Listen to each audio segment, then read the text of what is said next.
Well, good evening. I'm Barry Joyce, Vice Chair of the Derbyshire Historic Buildings Trust, and I'm very pleased to welcome you to this virtual tour of historic Belper. Although the tour is free, we would welcome donations, particularly at this time when we have embarked on a costly restoration of the uniquely early Wingfield railway station. Donations can be made via our website, www.derbyshire-historic-buildings-trust.org.uk. Well, you couldn't have a better guide this evening than Adrian Farmer, BEM, sometimes known as Mr. Belper. He has been the Derwent Valley Mills World Heritage Site Co-ordinator for the past 17 years and is author of several books on Belper. Over to you, Adrian. Thanks, Barry. I realised that 2 days ago, I'd been a World Heritage Site officer as long as I'd been a journalist. So I think I'm more of a World Heritage Site officer now, which surprises me somehow. I must admit, I've got an awful lot of ground to cover. Usually with Belper, I have so many different talks. I've crammed about 5 together, and so I will be rattling through images, which I hope you'll find of interest. If you could leave the questions to the end, that would probably be the easiest way of doing it. But I really, there's so much to see that I wanted to get through quite a lot of images so that you can appreciate the town visually as much as anything. So just to say, there we go, if we start with just a few images of the mills. I'm going to start with the mills. And oh, I've got a little bit of scribble there on the screen. Don't know what happened there. There have been. It's an amazing townscape, and if we go through one or two, that you can see there are several mills that have gone. There's the South Mill on the right hand side, and the Reeling Mill behind it. The North Mill at the back there still exists, but a very, very beautiful industrial streetscape. And one of my favourites there is the Jubilee Clock Tower, which I'll be coming on to later. That was the view as you came in from the west. And this was the view from the east. We always think that really that for those who can remember the chimney, that the chimney and the East Mill came together, but the chimney was there long before the East Mill, and I'll go through that as we go through. I have to say it is a tale of loss to some degree. You can see that this is actually Milford Mills, and thankfully at Belper the mills have survived much better, but there have been a lot of losses, and I'm going to talk through a few of the losses first, and then we'll get on to what's actually survived. Probably one of the sadder losses was the Round Mill. This is 1959. The mill came down at the end of that year, and that's the round building on the left-hand side there. Quite a unique industrial building. William Strutt, who built it, he was a friend of Jeremy Bentham. Jeremy Bentham had come up with the idea of the panopticon, where you have a central area where in this case a gaffer would be able to see into each of the segments. So you can see there are 8 segments, each with a ventilator at the top to suck out the cotton dust. And it was like orange segments inside. You were entirely separate in each of those 8 compartments of the mill in case there was a fire. Sadly, it was demolished in 1959. That's the same site, the same view, but it's gone there. But the problem they had in December 1959 was that they were starting to demolish it. They'd got through a certain amount of it, and then it collapsed. There were 4 men working on it at the time. Thankfully, it was during the lunch break, so there was only 4 men on site. But the whole building it exploded outwards. So there was one chap who was on the top floor at the time, and it all concertinaed underneath him. And though he was on the top floor, all he got was a cut wrist. But there was 4 men that did die. So it was a sad day. It was the greatest single loss of in the town's history, 4 men. So The next one I wanted to touch on was the clock tower, which is the Jubilee clock tower on the left-hand side there. It was built for Victoria's Diamond Jubilee, wasn't completed until October 1898, so it didn't make it for the Jubilee. It was a year late. 1960, this is when they announced that that it would be demolished. They no longer had a need for the West Mill, and the clock tower would come down as well. It was built around a water tower. That was the reason that they decided to create that clock tower. It was Herbert Strutt who paid for it, even though the mills by then were operating under the English-owned cotton company. Some lovely images of it being taken down. You had to have a brave heart for that kind of work in those days. There is a bit of scaffolding. That's an incredible crane for its time, but you know, one gust of wind and you can't help feeling that they're not very well protected at the very top of the tower there. Just to give you again an idea of the size and perspective, you've got a chap there, if you can see inside the clock face. Again, well, he's got a hard hat on, but I don't think that would help him very much if anything happened there, but it's an amazing image. So there wasn't always, as I said, a clock tower there before 1898. You can see on the top there, you've got the cupola that was on it was taken off and put back on the clock tower. But this is how the mills looked before 1898, and this is the view looking in the opposite direction, so you can see it there on the right hand side on top of the West Mill. You had got the clock faces. They weren't quite as imposing as the clock tower that followed it. Great loss when that went in 1962. Moving in a bit closer to the West Mill entrance, can you see there's a covered bridge here, with the entrance actually took you across the water to get into the West Mill. That was covered, but later on you can see they removed the cover to that bridge just before it was demolished. But there's the waters from the North Mill cut going through. I've had many a report from people who were children when this was still in place before 1962, who said they could remember standing at the railings and being absolutely terrified at the speed of the water going just below their feet.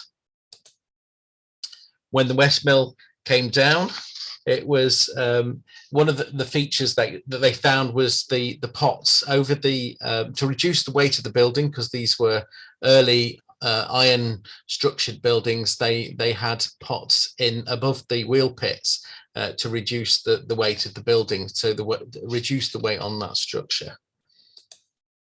And this, I find an interesting image of the West Mill site. This is when they've cleared the mill away in 1962. They put sheds on top of that now, and you can still see the sheds today.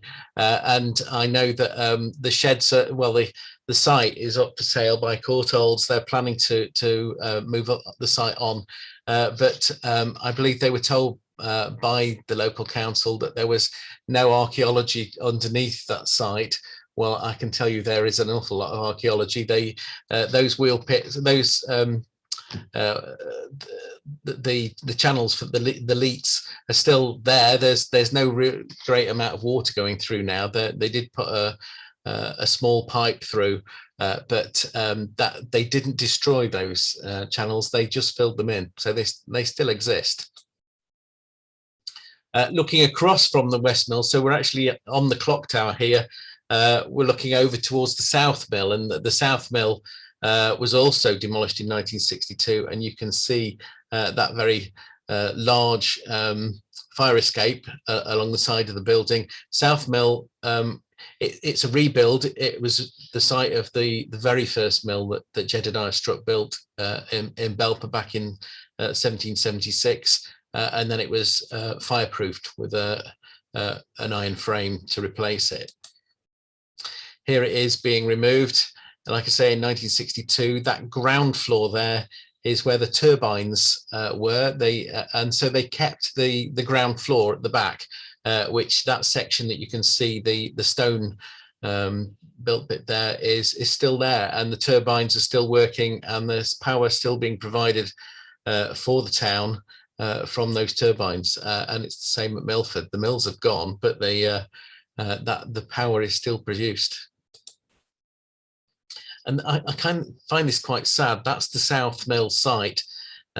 English Sewing Cotton Company, they hadn't thought as to what they could replace it with. They just didn't need the building anymore, so they quite literally just pulled them down and grassed over. They didn't even build a car park. They didn't need the site at all. So it all seems a terrible waste and loss that needn't really have happened.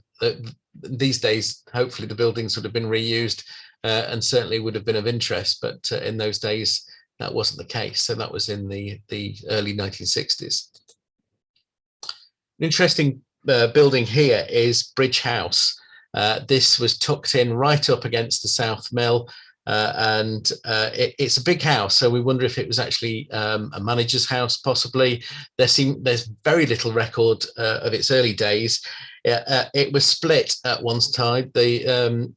On the left-hand side, that became Bridge House School from 1902, and that was run by the Calder family, the Mrs. Calder. And on the right-hand side, that was a house that was rented out for a good time. The school closed 1952, and then it was agreed to pull the building down in 1962 before they started on the mill. And that's the school in operation before the First World War. Okay, so other things that were lost, if anyone's ever been to Belper, you'll know there's a car park next to the weir, which is where the museum operates. They have that car park now. Used to be that it was workshops and cottages, and some of them were very old buildings, and it is thought that they may have been there before the mill, or some of the mills were built. They certainly were looking their age, but they were an interesting feature within the mill complex itself. This is an interesting image. Again, I love freaking people out. Imagine being a lumberjack, or having to go up there and lumberjack, steeplejack, and having to go up those ladders, and you can see that there's the ladder, although it's attached, it's so finely attached you can't see where it touches onto the chimney, and you've got a chap on the inside of that ladder as another seems to be passing him, whereas there's another chap coming up behind with a small ladder which will help reach the very rim of the chimney. The chimney was built in 1854. It was the tallest chimney in Britain when it was built, so they said at the time. But clearly they hadn't thought through how they were going to reach the top for any checks, or if they did, they didn't think that it would be a problem to have a ladder leaning out so they could get over that rim. As with so many things, the chimney came down. 1990, they took that cap off, and actually it was the cap that was holding it in place, we think now, and instead of making it more secure, it made it, it started to move about far more than it had done, and they were worried that it would land on Longrow School, so they removed the chimney, leaving all but the very bottom base. In 1990, it took longer to demolish than it did to build, but we're working under much different circumstances than when they were building in 54. Okay, moving on to buildings that have survived, and the best known of these is the North Mill. Now there is a museum in there. After the mills closed, the new owner put some doors in the gable. When you think it's a grade 1 building, but where you can see there's some bushes up against the gable there, the new owner put in doors. The plan was to turn the ground floor into a nightclub, which thankfully didn't go ahead. But the building, it has an iron frame William Strutt and Charles Bage were childhood friends, and were working on the idea of using iron frames, fireproofing. William was he produced a partial frame in Derby. Then Charles Bage perfected that at Ditherington Mill, Flax Mill in Shrewsbury. But the next stage, the North Mill at Belper, that frame was adjustable. So there were wedges that could be used to straighten the frame out, which is something Ditherington doesn't have. So I would argue that to have all the bits, you need to see the mill at Belper. So thank goodness we have that museum there, and you can see that frame and you can see those wedges, which is worth looking at. These are illustrations from John Ferry Jr., which appeared in the Recyclopedia of 1809. We've found they are idealized. They aren't very accurate, but they do give an idea of the look of the mill structure. Regrettably, in the 1960s, December 1964, there were a lot of leaks in the roof, so they decided to bung some gunk on it, if to use perhaps not the most appropriate phrase, but it sort of gives you an idea. Can you see there's a close-up there on the left of the it's now peeling away, but there have been serious problems with the roof, and pouring that sort of tar-based material on top of it in '64 was not the way to go, and it is a source of great problems for us now. When the museum opened in 1995, the mill itself still was very open, and you got a sense of that sort of scale, and you could see that frame. Quite different now. The upper floors were changed into offices and broken up with into much smaller units, so you don't really get a sense of that now. So the museum is still there.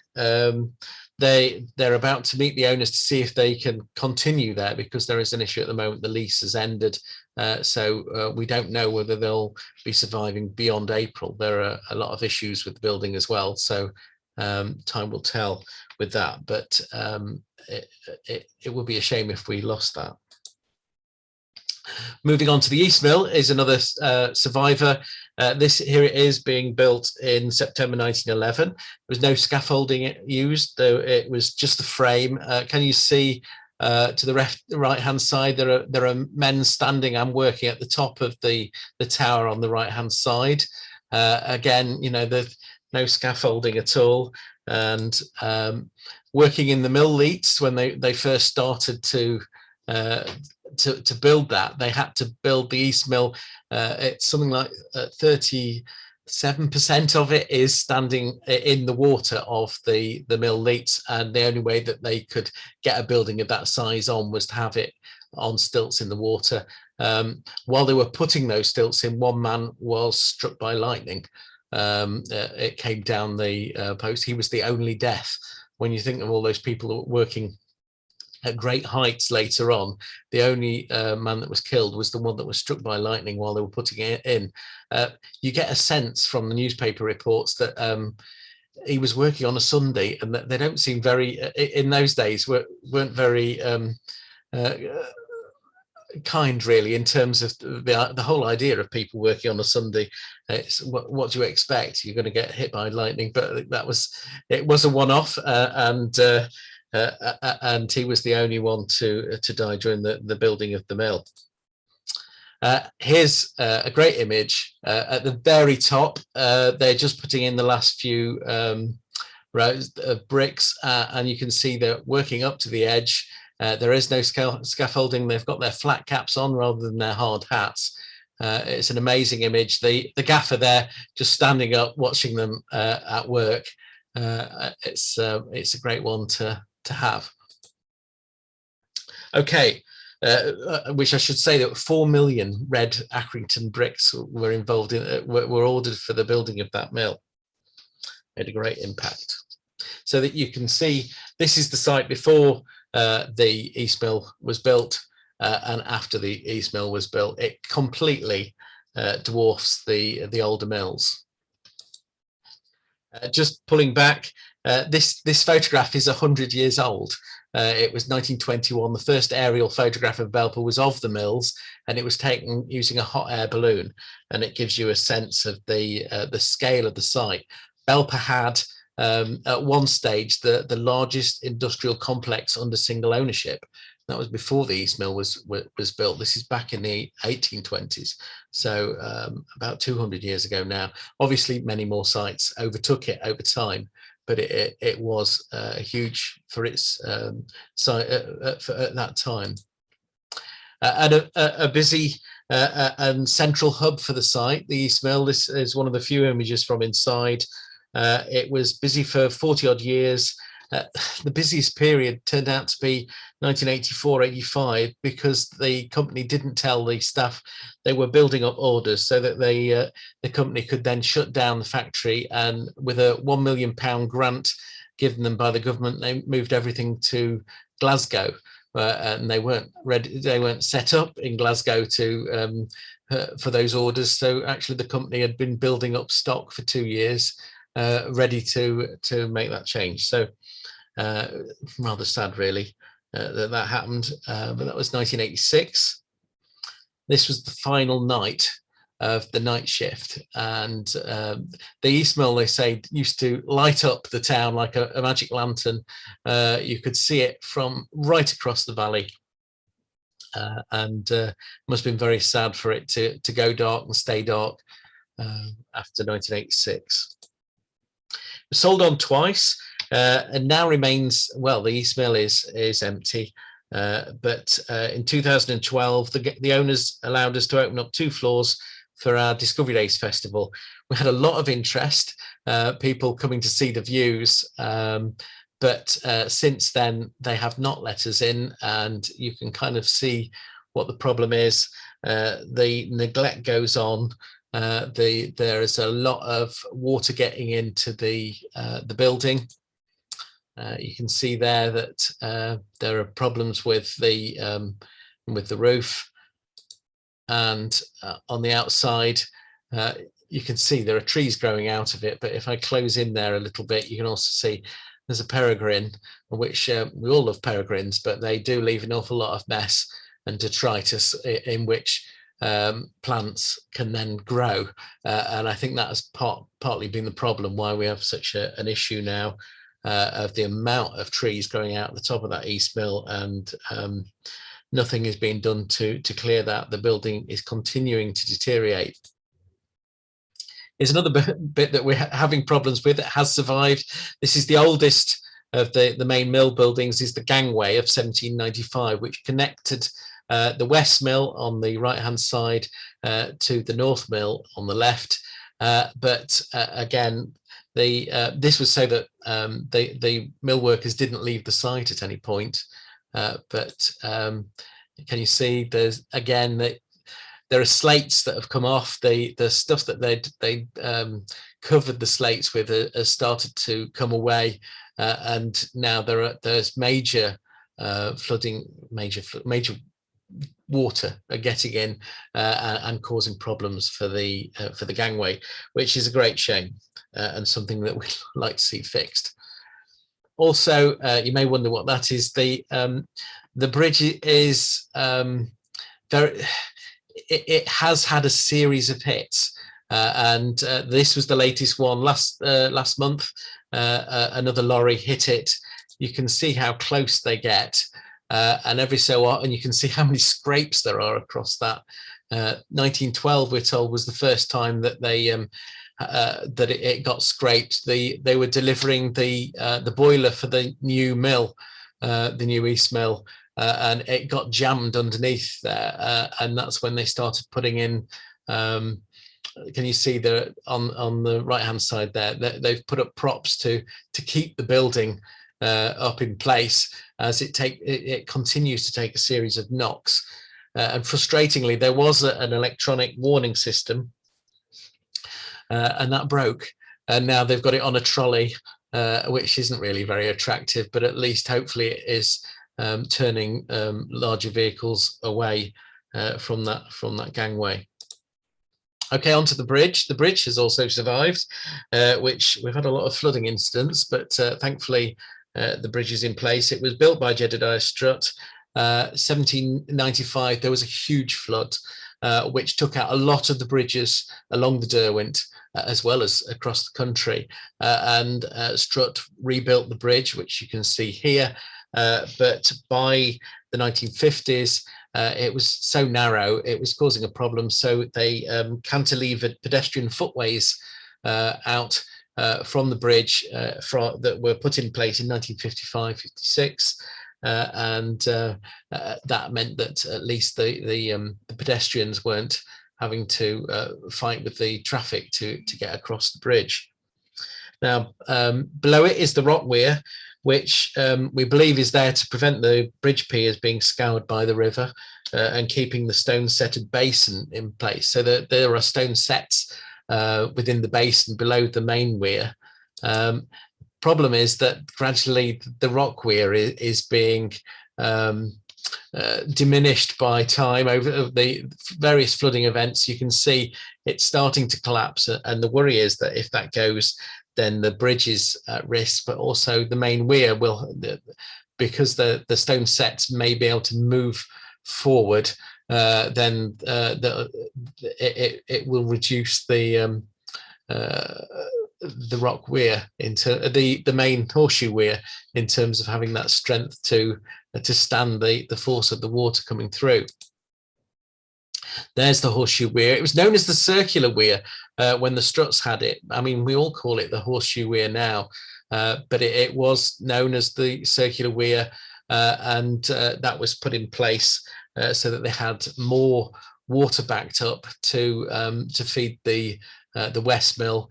And when the West Mill came on, they needed 11 water wheels on site in all, and this was able to hold back sufficient water to do that. It's in good repair in the main, and that's partly because it has been looked after over the years with the floodgates and sluices. You can see here being restored back in the 50s, and thanks to Derwent Hydroelectric, the company that have the turbines, it's still being looked after. And so hopefully that will continue. It's the basin that is the most at risk, I would have thought. But being so close to the river, you do get to see these flooding events, and they keep on coming. The last major one was November 2019. Thankfully, we've not had anything in the last couple of years, but they are becoming more and more regular. And you can see that they do affect the North Mill in particular. The most historic of the buildings that have survived is the one most at risk. Part of the problem is the water comes into the basement through the wall. It doesn't come sort of down into the basement. It literally comes through the wall from one of the cuts. When the mill was operating in the basement here, you can see on the left-hand side they had stone sets, which meant that the water as it came into the mill was also able to escape quite quickly. Whereas on the right-hand side, when they were going to turn it into a nightclub, they pulled all of those stone sets up and put a solid concrete sealed floor in, and it did mean that those columns are now wicking the water, and it doesn't escape, and the stone is starting to be affected by that and crumbling at the top of those columns. So that also is a problem for us. Just as we're moving out of the mill site now, but I just wanted to touch on Pims, which is right on the very edge. It was 1792 was when it seems to have been built. The land was acquired in 1791, and the Pims family have been connected to the building throughout that time. They worked for the Strutts, and you can see here the building lived in by the Pym family, but also used as an office and base. With the mill armory in their office upstairs, they still have a strong room, and that was where the weapons were kept in case the mills had to be defended. Right, that's the mills. I'm going to move on to the housing now. So we're going to move on to Long Row first. the Long Row is the main street for the houses in Belper that the Strutt's built. It's a very long row, hence the name, of terraces, but you can see it used to have bollards at the bottom. It was there was a chain across the road. You had to pay a toll to use it, and not a bad idea, I would say, really, because it's a stone setted road, and perhaps it has been overused, certainly since power steering came in. So it is a bit of a problem. But looking back at, as you go up it, you can see that there's Long Row School there at the bottom, and there's now a gap there where these cottages in the middle now have been taken away. They were taken away in 1964, so that there was access to the back of the school. Originally, they were going to put a car park in. Then they decided they weren't going to put a car park in, but I think still, at least they have a gated entrance on that side. But it did mean a loss of part of that terrace. Not really a terrace like the rest. The rest of it is 3-storey and stone built on the north side, but you've got these 2 sets of 2, which were at the bottom by the school. So just to give you an idea, it is quite interesting how the houses interlock. These 3-storey houses, you've got, as you enter the house on the left, the stairs are on your right hand side, and there is the pantry for the house next door is under those stairs, and then your pantry is underneath the stairs of the next house, where the stairs are further in. So it must have been a nightmare when the Strut estate decided to sell off these houses, because you can't just cut through and say this belongs to you and this belongs to you. They properly entwine up the street, which is interesting. It's a lovely street, but quite complex for those owners. As you can see, this is about 1911. You've got the gas lamps that were put in very early. In the 1820s, gas street lamps were very early, brought in by the Strutts. Milford was the first village in the world to have street lighting provided. It was provided by the Strutts. You see all the stoops. I know Barry has a French word for them, but I'm sticking with stoops. And that's to prevent carts getting too close to those railings. The railings ran all the way up in front of the gardens, and that's to stop carts getting too close and the wheel hubs being shorn off. So make for a great feature, but unfortunately they have been hit by a lot of cars over the years, and there's a lot less stoops now than there was then. So you can see the cars have arrived now in Long Row. It is very hard to take photographs without the cars in place, but it is still a very, very attractive streetscape, and I think one of Belper's best. Behind the houses, there were pigsties. They encouraged their workers to have their own pig. And have long gardens so that they could also grow their own vegetables. They were keen to encourage the workers. I think the idea was that after they've been working in the mills all day, although it meant more work, they would be then getting some fresh air as they went into their gardens and carried on working, but were then eating well for all the food that they produced. Going further up Long Row, this was the Strut Estate Green. So most of the houses that the Strut Estate had, this is the colour you would have seen. It's not as dark as the green that we recommend these days. I have to say that the darker green is much more attractive, but the green and cream is certainly a Strut tradition that was there for the estate houses. You can see where the railway was put in. There's a break in the terrace. Some of the houses have these very chunky Strut guttering brackets, and William Strutt designed these. They're used on the mills, and in some of the houses they're adjustable, very probably over engineered really, but an incredible feature. At Long Row, because of those high houses, they were able to create some very amazing structures, really. This was for the wakes in the 1880s. You can see there's one behind it as well. There were a series of them up the street. And then you've got the coronation of George VI, that an awful lot of bunting was able to go up at a high rate because you've got the houses in terraces on either side. There's a board up there. We've got a series of boards around the town, and you can see this is on the railway bridge, when there's a series of bridges halfway up Long Row. With the gas lamps, obviously we no longer have gas, they're LED, but we have white light again, and the lamps have been restored back to the closest they were able to provide, and they make for a very fine feature, which is rather lovely. The house behind that is number 46.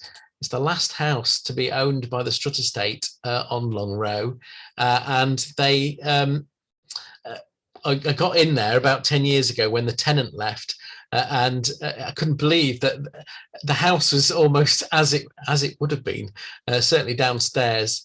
A third of the ground floor of the original building was still the understair pantry with stone thralls still in there. When you think big families, and a third of the space downstairs was taken up with the food that you would need to feed that family. Quarry tiles had survived we believe from when the house was first built in 1792. And they've still had gas mantles on the walls. The tenant had never asked for them to be removed, so they survived. The Strutt estate have now turned it into a holiday let. I'd love to get in there. But if anyone wants to go for a holiday down Long Row, give me a shout, and I'd love to come in and have a look to see how much has survived. Hopefully, quite a bit. They said they would be sensitive in how much they were able to keep. From the top, this is Long Row in the 60s. On the right hand side, if you can see it, there's the Mazza's van. They were ice cream sellers at the top. The laundry house was on the very top of the northern terrace. They arrived in the 1930s, the Mazza family, and they took the laundry section of the factory and created this very popular ice cream, but it's now got a first floor to it, and it's all house. So it's now called the Laundry House again, to respect its history, but it was probably at its best known in the town when it was Mazza's ice cream factory. On the opposite side, there used to be small warehouses that were of the same size as the smaller two-storey brick terraces that were at the top of Long Row, but at the in the end of the 19th century, it was decided those warehouses should be replaced by houses, and you have these the scale of them compared to the rest of the terrace is astonishingly different. 3-storey, high ceilinged, they're whopping great houses. But that was very much of their time, and I think Hunter and Woodhouse we're going to touch on once or twice. I'm trying not to talk too much about Hunter and Woodhouse because they deserve their own speaker and a separate occasion. But they were working for the Strutts and transformed parts of the town. Certainly, it looks very different there. There was a shop on the left-hand side of those semi-detached 3-storey townhouses. This gives you an idea of how things were in 1805. This is the earliest of the Strutt maps. And you can see Long Row at the top on the right. Because the Strutts didn't own that piece of land in the top right corner, and that's why there was nothing built there. The laundry house wasn't built until 1912. But you can see that on the various roads underneath Long Row, you've got the cluster houses, semi-detached and back to back. On the far right hand side, with the short rows, and here the short rows, these were the earliest houses to be built by the Strutts when they arrived. So this is 1780. 81, 82, 83, around that time, they were building these very small houses to accommodate the first workers that arrived in the town to work in the mills. Cluster houses, semi-detached, back-to-back, as I say, they have been extended considerably over time. They were just known as the cluster buildings. Eventually it was decided that the streets needed names, and so early in the 20th century they became William, George and Joseph Streets, which are named after Jedediah Strutt's three sons, and they came with semi-detached pigsties because they were back to back as well, which the pigs had some company, I suppose, but if they never saw the other pig. So there were workshops and nail shops provided by the Strutts so that the men in the town could actually have some employment of their own. It wasn't, but they mainly only needed women and children in the mills. The vast majority of the workforce were women and children, not very young children. They didn't start them as young as some of the mills further into Derbyshire. Cutting across from Joseph Street down to Field Lane and down the side of the railway cutting is this channel, which is called the Rope Walk. Actually, it's perpendicular to where the rope walk was. There was a rope maker. His name was William Kirkland. There were two generations of them, and the Kirklands had the rope walk, which, if I look at the first ordnance survey, can you see there in the middle? So he was sitting in front of that building there, and that is the channel running down the side of the railway, whereas the rope walk actually comes down to the back of the Baptist chapel. But that has long gone, but the channel survives. Other places where there were housing, they opposite the Lion, we now call it the Lion Hotel, but it was the Red Lion in those days, was Birkin's Court, which is now Chevin View. They were the only back-to-back houses that the Strutts provided for workers. I think they predate Long Row. I think they decided they didn't like having back-to-back houses, so they decided not to build any more of those.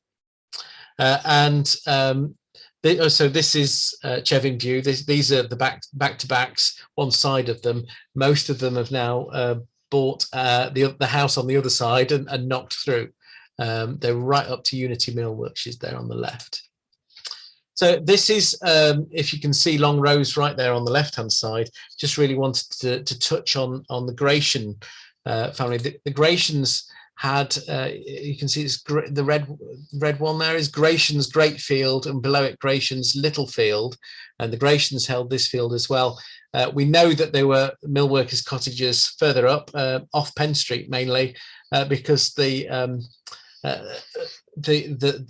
toilets that they had up at Penn Street, 50 mill workers' houses fed the fields of the Gratians, and they were producing the finest carrots that were available commercially at the start of the 19th century. Apparently they had a special special scoop for ensuring that the materials from the toilets of the mill workers' cottages was spread evenly across the fields, and they said that the carrots, although some of the squeamish are not so keen, the carrots were said to be the finest carrots available across the region. So there's something to think about if you're thinking of growing any carrots in the near future. Moving on hastily, there you've got Belper Lane, you've got Wyver Lane on the right, the Scotches at the top there. All these were more houses on the opposite side of the river for mill workers. And you had Devonshire Terrace as well, one of the last of the Strutt built houses, again Hunter and Woodhouse. The architect's very distinctive looking block there on the left was built in 1894-95. Schools. The first school that they provided was for mill workers, for the children that were actually working in the mills, and that was in the attic of the North Mill. They outgrew that, and in 1818, when the land became available for other uses, they moved that to the bottom of Long Row. Now at Long Row there had been a wood yard, and there'd been a drill hall for the volunteers, the soldiers who looked after the mill, and that was cleared away and the school built. It was this again, Hunter involved in the rebuilding of the school, and then you may have heard of George Widows, who was the building surveyor for Derbyshire Education, and he modernised the school a few years later. So lots of open air corridors. So that was Long Row School. Herbert Strutt, only a few years later, decided that Belper deserved a grander school.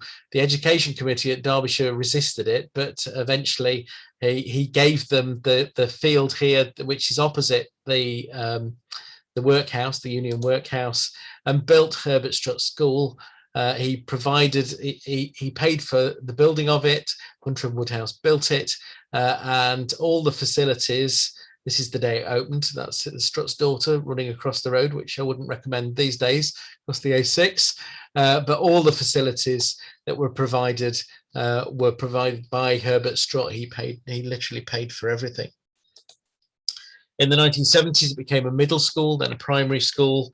The school moved to new premises in 2008, and it's now a community centre and very much in heavy use in the town. Behind it, there were swimming baths. That was not just for the school, that's for the town as well. I thought I'd include a picture of, this is Belper's Police Swimming Club. They're slightly, the costumes aren't great, are they really? But these were the Belper policemen of 1912 who had started the swimming club based at that centre provided by Herbert. Moving on then to chapels and churches, Jedediah Strutt was a Unitarian, but there were Unitarians in the town before he arrived. And this was their meeting house. It's now called the Old Schoolroom, and it's a pub which is on Green Lane. So just behind the Green Lane car park. It was Roby's for a long time, and it was an Italian restaurant as well. But the meeting house, they outgrew the meeting house, and Strutt did build a chapel for the Unitarians. But John Strutt added the upper story to the meeting house, and in 1856 created a Sunday school room. The plaque on it is very confusing because it looks as if it was a Sunday school from 1721 to 1855. It was a meeting house from 1721 to 1855, and then it became a Sunday school from 1855 onwards. So very strange. And the photograph, annoyingly, was incredibly old photograph, that one of the earliest photographs we have of Belper, and it's of the work when it was finished rather than what it looked like before they made the changes. And the building hasn't changed, and here we are, a photograph taken in 1856, and if we could find somebody with a hat like that, you could probably replicate the image today pretty much, which is a bit frustrating. However, this is the Unitarian Chapel that Jedediah provided. It's the middle bit. The section in the middle was how it was originally, and then in 1820 it was extended on both sides. Can you see that red square at the bottom left? That shows that used to be a gate, and that's the other side of it, which is still in place. They just covered it over, but that's where the Strutt coffins were taken through to the vaults underneath, and the Strutt family for a time had their own vault under the pews, and only 5 of them were ever interred in there, but we're still able to get in there and see the vault, and very careful turning motion in quite a narrow corridor so that you could get those coffins in. It's very carefully designed to work, and it does. That's what's above. These are the box pews that have survived from that time. The Strutts had a doorway of their own, which you can just about make out in that wooden panelling there at the back in the middle. And it's very much a feel of an old chapel. It's wonderful that those box pews have survived, and you all get a good view because it's built up the sides of the vault. Has its own Whitehurst clock, which has still survived. Not always telling the right time, but nevertheless, incredible that we have a Whitehurst clock at the Unitarian. To the right of it, can you see on the left hand side of this? There's the chapel. This to the right of the chapel, it is the cottage that was tied to it. In 1820, it was built, and that has just been sold off. The trustees have sold it. It literally just 3 rooms, one above the other, but with an extra space inside. This is, you can see it's not a huge building, but the kitchen and bathroom run like the vault, but on the other side, they run under the pews in the chapel. So yet another case of the Strutts using, now with different ownerships, it all gets a bit more complicated. That the above them are the pews. That where at one stage they had tenants in here, and they had a whistling kettle. And every Sunday morning, halfway through the service, they'd know that the tenant had got up and made himself a cup of tea, because the whistling kettle could be heard coming up from just behind the organ, and then it wasn't the organist. From the outside, you can see that plenty of light getting into that corridor where the kitchen and the bathroom are. But moving in, you can see that you really have to be careful not to bang your head on that one side. And those doors are very interesting. I was taking photographs in there, and you consciously have to remember to stay close to the appliances so that you're not banging your head as you're going through. It does have problems upstairs. On the top floor, they have had a lot of issues with damp. It had plastic windows for a time. Thankfully, those have they've been restored now, and they have sashes again. But I think it trapped the air in, and they did have serious problems with damp, which hopefully the new owners will be able to sort. And that's the view from the top, over the chapel roof, and over the pews as well, over to the west side of the town. Okay, other churches, the Strutts, they certainly supported the building of St. Peter's, because Jedediah Strutt II decided to become Anglican. He was becoming more gentrified, so supported the building of St. Peter's in 1824, and then Christchurch came along in 1850. As the parish was growing so rapidly, they needed more churches, but they supported them. They weren't involved in the funding directly. Quickly talking about the farms, this is Dally Farm. The Strutts developed a system in which they were buying farms up and converting them, so they had a more of a factory process, so that they could produce more from what they had, so that they could feed their workers well. So the workforce was growing rapidly. The town was growing rapidly, but the farmers were able to support that. That trough there at Dally Farm is a single piece of stone that's been carved out to provide water. And there's several of those. Very, very lovely. This is Moscow Farm, which is just south of Milford. Developed 1812 was when it was just after 1812, as you'd have thought with the name. And Crossroads Farm is probably the best known. You'll see this if you're going on the Ashbourne Road out. You can't fail to see that very fine frontage. It was previously the Owl Inn, but before that, it was actually a farm. So it started life as a farm, which is this little building there in the middle, with the 3 windows across. They then added the Owl Inn to the front of it when it became a turnpike inn, and then the Strutts bought it and turned it back into a farm and made it even larger, adding the section at the far end there, which is quite impressive. The owl, which stood outside the Owl Inn, is there on the left-hand side. It's now in the back garden, gradually disappearing.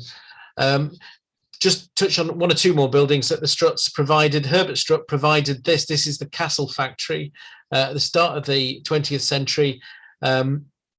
This was trying to attract more companies into Belper because there'd been a slump in with the mills, and they wanted to find more jobs for workers. And this did attract a hosiery company who came and worked here. Thornton's took it on for a long time, and until 1999, then became quite derelict. And then it was agreed over these last 2 or 3 years that it would become a care facility, but they were only going to keep the facade of the factory, not the whole building. So I got in there before they took it down, and this just give you a few an idea of the structure that was lost from that factory. They only kept the facade, which is on the right hand side there, but it was another fine frame that the Strutts provided for a factory building. So here it is now. It's the Ada Belfield care home. It was the care home from Field Lane was moved here. They kept the name, which I think was fitting. Ada Belfield did work very hard for the town. She was a councillor, but at one end of the factory was the old music hall, and the music hall part has been converted into our new library. So this is Belper's new library. And if I just move to the other side, you can see that the music hall was the biggest part of the factory, and that space is now a very open space for the library for the town. So a good reuse of the building. I particularly like the local studies section because they've used that 1805 Strutt estate map, and they've blown it up and put it on the wall, which I could stand in front of that wall and talk me through Belper in 1805 for a good hour, but I suspect some librarian would probably throw me out. Opposite side of the road, there's Unity Mill. John Strutt bought that. It was already working. It was a corn mill. It was steam powered. He then sold it on when he'd had enough of it, but it still survives today. It was in use by Rolls-Royce, were using it during the Second World War when this photograph was taken. The Cottage Hospital, the 3 cottages closest to the bridge opposite the mill were converted into a hospital by Agnes Strutt. This is Agnes, and she ensured that people could come to the Cottage Hospital. It was primarily for the mill workers, but if people had fallen on hard times, they could come for broth, so that anyone who was out of work could still have something to eat. So that it was a degree of care provided by Agnes. During the Crimean War, because there were shortages of food in the town, she ensured that there was a communal kitchen made available, and they cooked. They encouraged people to bring food so that they could it would be spread further and more evenly across the town and the mill workers from the Cottage Hospital. Whole series of houses that were provided for the key employees. So Fieldhead House, Quarry Bank, the Hollies. Like I say, I'm cutting deeply into some of the talks that I would have given. I'm racing through here, but there's the drill hall, and the drill hall was built in 1902 on Cluster Road. It was supposed to be church hall for Christchurch as well, but that never seemed to work out. It was, and outside the drill hall was where the first muster of the First World War. The morning of the first day, the Sherwood Foresters gathered outside the drill hall on Cluster Road. Gives a good sense of the difference in roads there. If you can see, you've got the stone sets of Long Row at the front, but on Cluster Road, it's a very different type of road, almost like a macadam road, but it's based on Telford rather than macadam.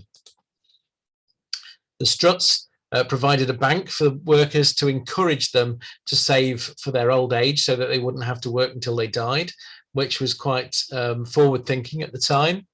They also provided the British Legion for the town, and that was on Strutt Street. They gave the town a new street. They gave that land. The town decided they would call it Strutt Street in their name, and then houses were built, but that included the British Legion, which Herbert Strutt there in the top hat looking at the speaker, he provided the money for that in 1922. Right, going back to the weir, mainly so that you can see beyond the weir, there is the osier beds. I'm going to move on now to facilities, the gardens. The river gardens started out as osier beds. The osiers were grown so that they could be cut down and woven into baskets for use in the mills. The whole area had been flooded when the horseshoe weir was put in, the circular weir, and so apart from there was a man leased it out for his chickens and the growing of the osiers, they didn't need the osiers anymore. And then he was approached, George Herbert, as to whether it could be used for boating. He decided to turn it into a full-blown garden with its own promenade, which you can see here, hugely popular, with its own bandstand and its own tea rooms in the Swiss style, with a heather roof. The heather roof leaked badly. It only lasted one season, but that was not used for so long, but now has been replaced. It's still not open, which is slightly embarrassing, but hopefully soon we will see the new tea room. So if you're in Belper, come next year, go and take a look, because the tea rooms are now in place, and hopefully they'll be open in the new year, and we should really see the benefits from that. They've also brought back swan boats. When the first event that ever happened well, it wasn't even called the River Gardens then, in 1905, was decorated boats. A giant swan did very well in the competition, and now we have swan boats that you can hire out for a pedal round in the pond above the weir. That's why the lane behind it. So if you're into that kind of thing, that's also something you can do in the River Gardens. This is the view from the top of the mill. Of course, things have changed since 1964. Can you see the bridge on the right hand side? Everything on this side of it was covered over so that they could put a car park in, and it's car parking as well on the left hand side as well. And they took away that little greenhouse, which was where they brought the plants on ready for planting, which sadly no longer takes place. They buy plants in as and when they need them now. But it was much more of clearly an island in those days, with the bridges reaching across to it. Right, very briefly go through a few bits and pieces that the Strutts did. This was the village green. This is done from memory in about 1850 of how it had been. The Belper as a village had a green. It is now the marketplace. It became a quagmire, and George Henry Strutt had it covered with stone sets so that the people wouldn't have such a horrendous experience of the market. And in return, the people of Belper built this monument in the middle of the marketplace to thank him for his transformation of that marketplace. Can you see that the little bowls, there were lions' heads all fitted, ready to have drinking fountains. They never plumbed it in. We've now been waiting, 150 years nearly to have this plumbed in, and that hasn't happened yet. But we live in hope. But what a difference from the muddy square in the middle of or at the top of the town, and then to have the stone steps replace it. Okay, the railway. The Strutts insisted that the railway went through the middle of the town in a deep cutting so that it didn't get in the way. That was the second station. This is the year that it opened in 1878. And beyond it, you can see a series of bridges. This is 1840 when those bridges were first put in place. Beautiful structures, cost the railway company an absolute fortune, and that was because the Strutts wanted them out of the way, down where each of the 11 roads that were crossed were flat bridges. They didn't have no humps. It was straight through. The sad thing now, I think, today is when you look at those bridge after bridge after bridge, you look in the opposite directions, you see the back of Poundland, and it looks horrible, which is a real shame when you think the care that went into that cutting and the bridges across it, that they built a store in 1973 that blocked that view. Right, I'm going to end with the Strut Houses, the houses they built for themselves. George Benson Strutt built the biggest of the Strut Houses. That was Bridge Hill House, which was opposite the mills across the valley. So it was over the bridge.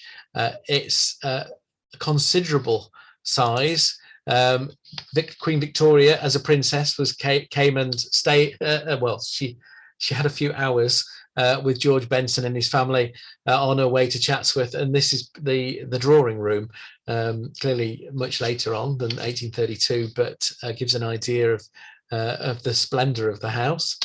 You can see in the top right hand there, there's the house just above what is called Ashbourne Road, but was Bridge Hill to us now.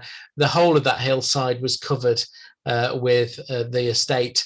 And a whole series of different experiences in the gardens, with the mills below, and a way through to reach from the house. At the back of the house, there was a small farm, not a proper farm, a sort of model farm, where they could try out ideas which were then moved on to the other farms that they had, including conveyor belts for feeding cattle, which, back in the 19th century, it's amazing, really, the kind of things that they were looking at. But they tried them out at Bridge Hill. Many glass houses behind. They had a mango house. There were tomato houses. There were pear houses. There a whole series of peach houses, and they were behind the house and part of that estate. And they had a cut through, which only the Strutt family were allowed to use. Green Walk, it's still there, which took you from the house across to the mills. It was elevated against the fields. On the left-hand side now, that is the Bow Repair Garden, which is a garden open to the public. But there were chains across. I don't know if you can really make out the chain at the end of the channel there, but they reckon that mill girls, if they were late and the only way they could get to the gate before they closed was to use Green Walk, they would pull their petticoats over their heads so they were unrecognizable, and then just run for it to make sure they got to the mill gate in time, so they didn't lose half a day's pay. Series of lodges. This is the East Lodge, which is now at the bottom of Lodge as you turn into Lodge Drive. But several of the lodges have survived, including this one, which is over by opposite Strutt School, next to the Babington Hospital. It's called Gibfield Lodge now. I'm not sure it was called Gibfield Lodge at the time, but it's behind these. There are only two gates now that I know of the type that the Strutt's built. You can see there's an awful lot of ironwork involved in these gates. They're a bit neglected, but things of great interest and beauty. Would have looked amazing in its day, and they were a series of these at the various lodges. Bridge Hill House, knocked down in the 1930s because George Herbert died. His son then died a few years after him. The family were effectively ruined, from going very rich to having to pay out death taxes twice. Bridge Hill House was demolished, and the Dalton family decided to buy the frontage. They took it over to Brailsford, put it in a field, and it's been there ever since. So if anyone wants to recreate Bridge Hill House, you need to have a look in Brailsford. It seems a great shame to leave all that stone just untouched in a field. Green Hall, right in the middle of town. If you know the Memorial Gardens, you're standing in the Memorial Gardens there. That was the paddock, and the Green Hall. There wasn't a lot of space. You can see there's the house there. It was right next to King Street, and the gardens were across the road. The paddock were on the other side of King Street. to give themselves more room by the house for gardens, they built their garden out over the shops. So where the Green Lane car park is now, that's where they had Green Hall. And it amazes me really that they felt it was appropriate to build their garden out over the shops on King Street. The two shops and a house. And you can see that the damp must have been appalling, really. I would have thought. I suppose they knew what they were doing, they hopefully the Strutts did tend to over-engineer, so perhaps it wasn't a problem. But then again, those buildings have been demolished since. But it was a remarkable roof garden over those houses. So 1832, Jedediah Strutt II celebrated the Reform Act, and you can see this is the house on the right, King Street in front of us, and the paddock, which is now the Memorial Gardens, was on the other side. He decided to have a huge garden party in the paddock, but how to get all the food and drink from the house over a busy King Street and into the paddock on the other side, he built a bridge. So in King Street, our main shopping street in Belper, there used to be a bridge from 1832 to 1867, so that the house could connect to the gardens on the other side of the street without actually having to mix with the hoi polloi in King Street, which is rather lovely. When Jedediah died, it became a school, and by then I think the bridge was it was a wooden bridge. It was probably feeling its age, and they decided to remove it when the school moved into the building. Perhaps they were worried that the boys would be using it far more than they should be doing to reach the tennis courts and in the paddock. And there it is. That's Green Hall again from the paddock. And it's a great loss. In 1956, the council bought it. It had, after it was a school, it was a hospital during the First World War for the military, the Red Cross, and it was demolished. When the council no longer needed it, it became a car park, which is what we effectively have today. At the far end of the paddock, there were these houses, which if you've ever looked at Cheapside in Belper, can you see this? They've got this rather fine edging to them. The houses were already there. Jedediah bought them because he realised they were at the end of his view of the paddock, and he put that fine edging on the gable so it would look rather more attractive, and he could look as if it was a slightly Swiss feel to his view. And then he put his the staff working at the house were then given houses in these cottages on Cheapside. Makeney House, it was originally a farmhouse, demolished and rebuilt from the ground up by Anthony Radford Strutt there on the left, and then his great nephew George Herbert Strutt. It was Anthony, literally he died just as Herbert was about to marry, so suddenly there was a place for Herbert to go as he married, and this became his home. Makeney, it was Makeney House, it's Makeney Hall Hotel now, but you can see that Herbert extended it extensively. Again, Hunter and Wood House, everything on the right hand side from that huge copper dome, and everything to the right of that was put in by Herbert to extend the house as his family grew. Milford House, older, it was Jedediah, the first Jedediah Strutt, who's there pictured there. He built the house and then retired to it effectively. He remarried and he died at Milford House. He spent his last years there, died in 1797. We're very close to the end. Just very briefly, if you can go with just one or two more pictures, this is the house at Rill. Herbert Strutt sold the mills off in 1897, suddenly had a lot of money. His family spent his young family, because it was his second family, his youngest daughter, Bridget, who's there, was 40 years younger than his first child. He had two families and they were very well spread out, but they so enjoyed their holiday in Rill, he built a house And we think this, again, this may certainly a Hunter and Woodhouse influence, and that house is still there. It's now a mental health resource centre, but Glen Sander is still there on the gatepost in stone. It has been extended, but that Strut House has survived. It's ironic, the ones in Belper have gone, and the ones that are at the far flung ends of the country have survived. This is Kingairloch. Herbert decided to buy his own Scottish estate, and in 1902 Kingairloch came up. He bought it. The tower had only just been built by the previous owner to help him sell it, and then once they bought it, they realised it had serious problems, and so it was demolished again. So the tower was only there for a few years, 5 or 6 years, and that's when the photograph was taken. But that was there's Herbert on the right there.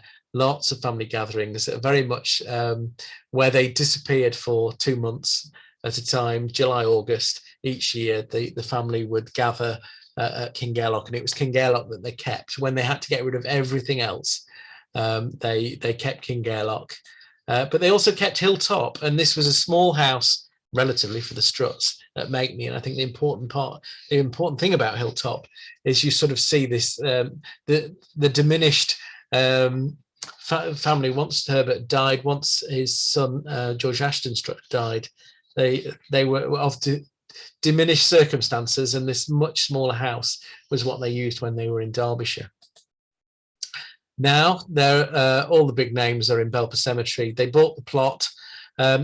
In those days, there was great caution about cemeteries because they were a long way from the churches, and everything behind the chapels was third class. You could have first class in front, second class at the back, and the cheap land was at the back. Nobody was buying the cheap land. The Strutts bought a big plot in third class so that it suddenly became okay to use the land, and then the cemetery filled more normally rather than stuffing them in at the front in first class.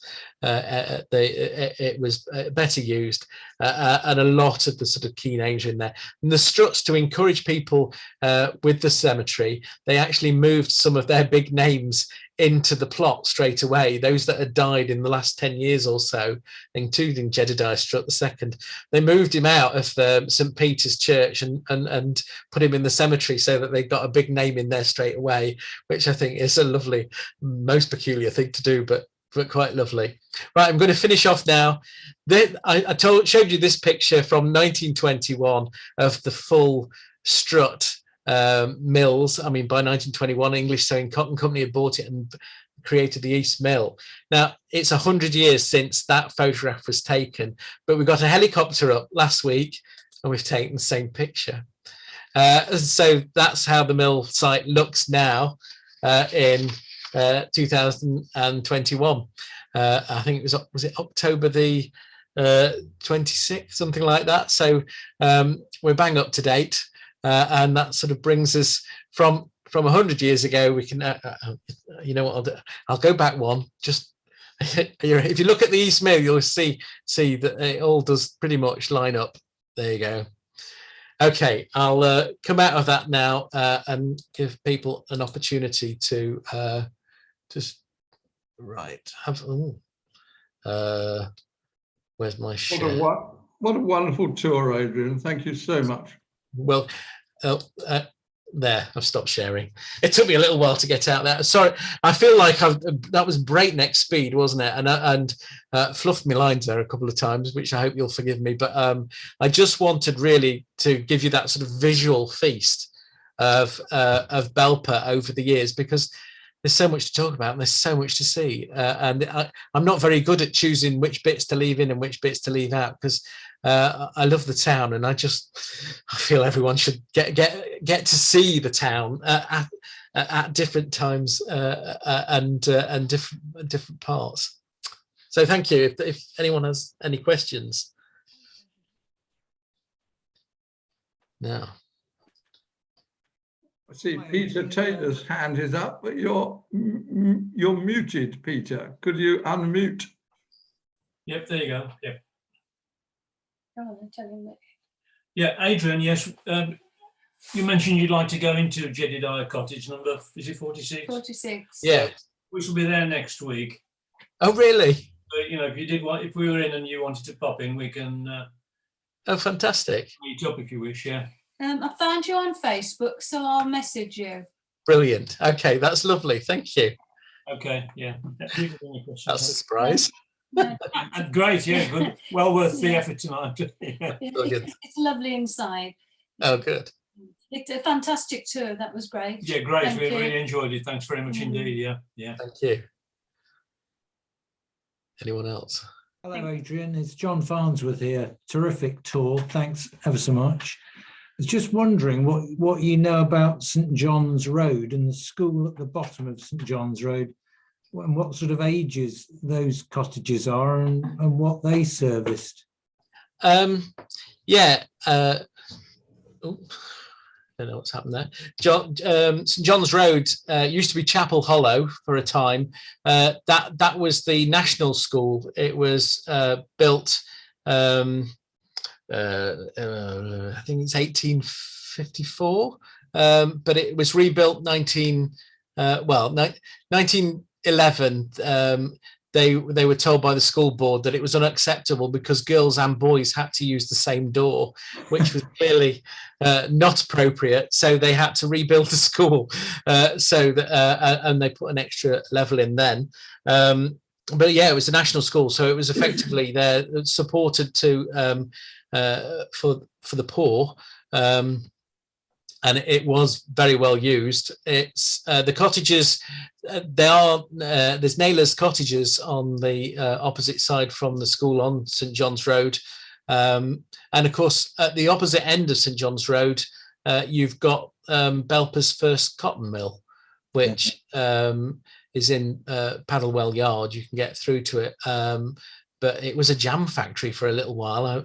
I've recently discovered, but it was a horse turning a ginny. It was a 1 horsepower mill, the Robinson family, and they went bankrupt. I mean, effectively, Strutt started, and for every bobbin they were producing, Strutt was producing a few thousand. They just couldn't compete. So that was the Robinson family. But you can still get a sense of that. In fact, if you go into Paddlewell Yard at Belper, you still get a sense of that, how the horse working in that sort of circular motion. There's a sense of it, and you can see from the building how it used to be used.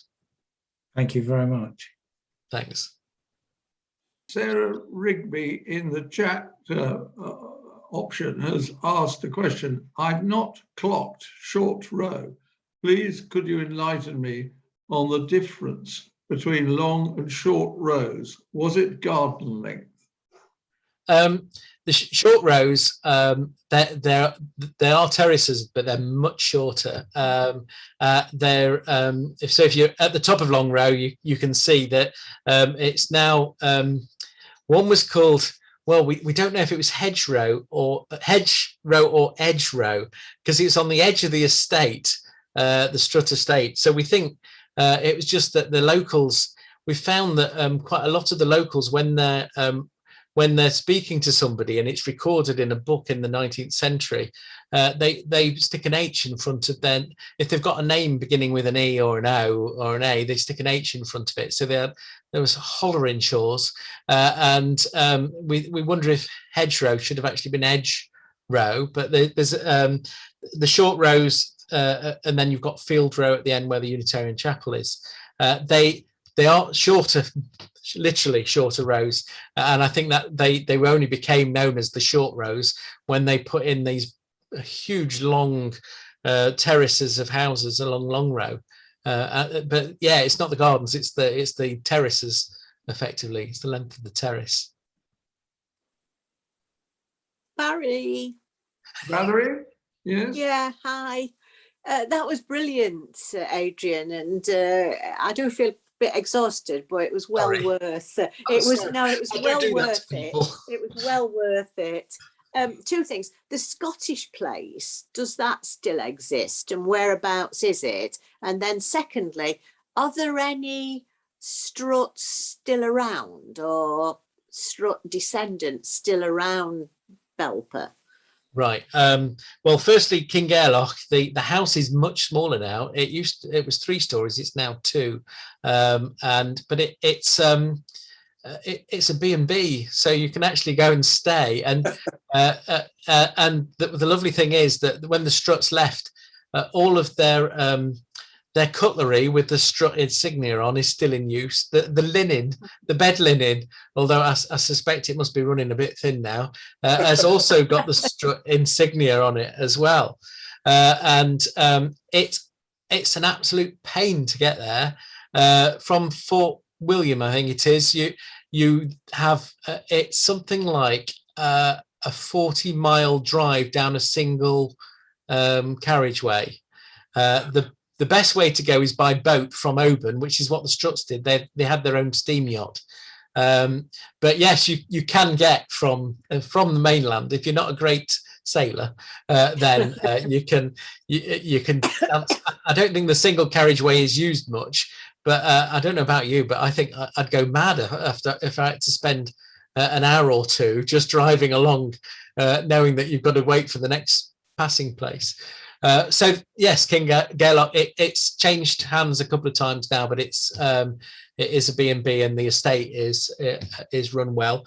Of the family, Arthur Strutt was the son of George Herbert. He died in the 1970s. He left the house at Kingairloch, and he fell down a gully near the house, but it took them several years before they found him.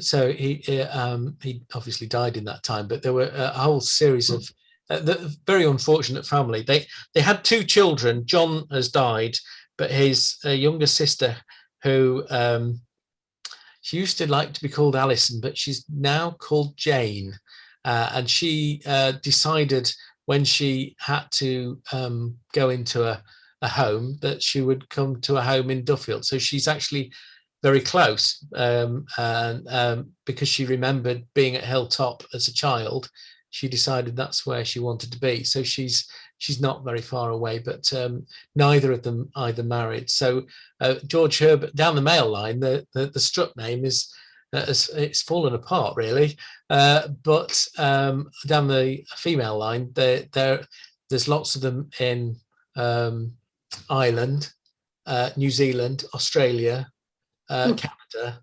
I've been in touch with quite a few of them. If you can cope with the talk I've given tonight, I do a series of videos which I've done on YouTube. If you look for Adrian's Historic Belper, I think my wife called it, and I've done a series of videos, and I did 2 on. We've got a huge pile of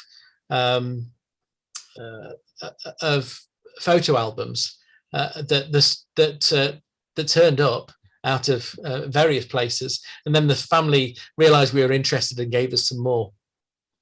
So we can sort of chart Herbert Strutt's time at Kingairloch and in Bridge Hill from about 1905 until the 1950s, the family. And I did a couple of videos. They're only about 20 minutes long, nothing like what I've put you through tonight, but they're quite interesting to sort of get a feel for that. But what I'm coming back to really is the family. I told a couple of members of the family, and suddenly I've realized there are people watching it all over. The Strutt family are very well spread out, but it's very much down the female line. The Strutt name is, there's not many of them at all, really. That was a long way of answering your question. Sorry. Yeah. No, lovely, and a lovely talk. Thank you. Thank you. Well, it looks as if that's it, Adrian. Thank you very, very much indeed. I bet you're all dying for a cup of tea now, but thank you for listening, and I appreciate your interest. Please come to Belper and have a look round sometime. Thank you. Thank you very much. Cheers.